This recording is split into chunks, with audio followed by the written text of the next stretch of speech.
एक दिन द्वारका के आकाश में एक गंधर्व, जिसका नाम गया गंधर्व था, भ्रमण कर रहा था। उसे क्या पता था कि उसकी एक छोटी सी गलती पूरी सृष्टि को संकट में डाल देगी। भ्रमण करते हुए अनजाने में उसने नीचे थूक दिया।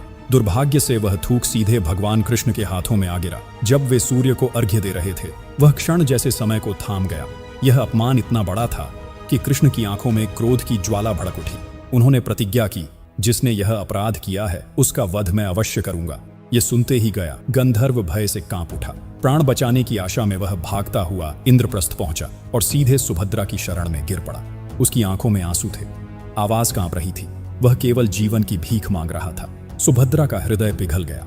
उन्होंने बिना एक क्षण सोचे वचन दे दिया, मेरा पति अर्जुन तुम्हारी रक्षा करेगा। जब अर्जुन को यह पता चला तो उन्होंने भी क्षत्रिय धर्म निभाते हुए अपने वचन को सत्य करने का संकल्प लिया।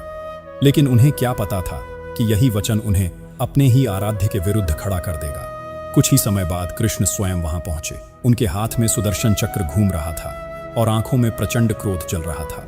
उन्होंने अर्जुन से गया को सौंपने का आदेश दिया, लेकिन अर्जुन अपने वचन से पीछे हटने को तैयार नहीं थे। अब दृश्य भयावह हो चुका था। एक ओर स्वयं भगवान कृष्ण और दूसरी ओर उनके परम भक्त अर्जुन, दोनों आमने सामने खड़े थे और ऐसा लग रहा था कि अगर यह युद्ध शुरू हुआ तो पूरी सृष्टि कांप उठेगी। देवताओं में भय फैल गया, मानो प्रलय निकट हो। तभी ब्रह्मा और शिव स्वयं प्रकट हुए।